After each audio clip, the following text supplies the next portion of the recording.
छोटे काशी तरीके ओळखाता जामनगરમાં આવેલું સુપ્રસિદ્ધ શ્રી બાલા હનુમાન સંકીર્તન મંદિર આજે ઐતિહાસિક ક્ષણનું સાક્ષી બન્યું છે। અવિરત ચાલી રહેલી અખંડ રામધૂને 61 વર્ષ પૂર્ણ કરી 62મા વર્ષમાં મંગલ પ્રવેશ કર્યો છે। આ અખંડ રામ નામ જાપને 22,295 દિવસ પૂરા થયા છે, જે એક નવો કીર્તિમાન છે। આ અવસરની ઉજવણી માટે મંદિરમાં અનેક ધાર્મિક કાર્યક્રમોનું આયોજન કરવામાં આવ્યું હતું। ધ્વજારોહણ અને વિશેષ રામધૂન બાદ સાંજે સંધ્યા આરતી સમયે 51 દીવાની મહાઆરતીનું આયોજન કરવામાં આવ્યું છે। આ અખંડ રામધૂનની શરૂઆત 1 ઓગસ્ટ 1964ના રોજ પ્રેમ ભિક્ષુજી મહારાજે કરી હતી। ત્યારથી લઈને આજ દિન સુધી કોઈ પણ સંજોગોમાં આ રામધૂન બંધ રહી નથી। ભૂકંપ, વાવાઝોડું કે કોરોના જેવી મહામારી જેવી પરિસ્થિતિમાં પણ રામ નામનો આ જાપ અવિરત ચાલુ રહ્યો છે। આ મંદિર દેશ વિદેશના હજારો શ્રદ્ધાળુઓ માટે આસ્થાનું કેન્દ્ર બન્યું છે। जय जय रघुवीर समर्थ की जय, बाला हनुमान जी महाराज की जय, परम पूज्य सदगुरुदेव श्री प्रेम भिक्षु जी महाराज की जय।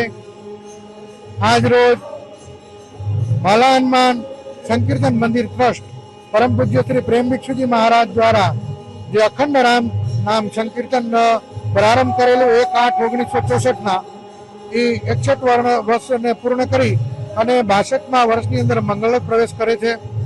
આજ રોજ ભગવાનની વિશેષ આરતી પૂજા અને ઉત્સવ ઉજવવામાં આવશે।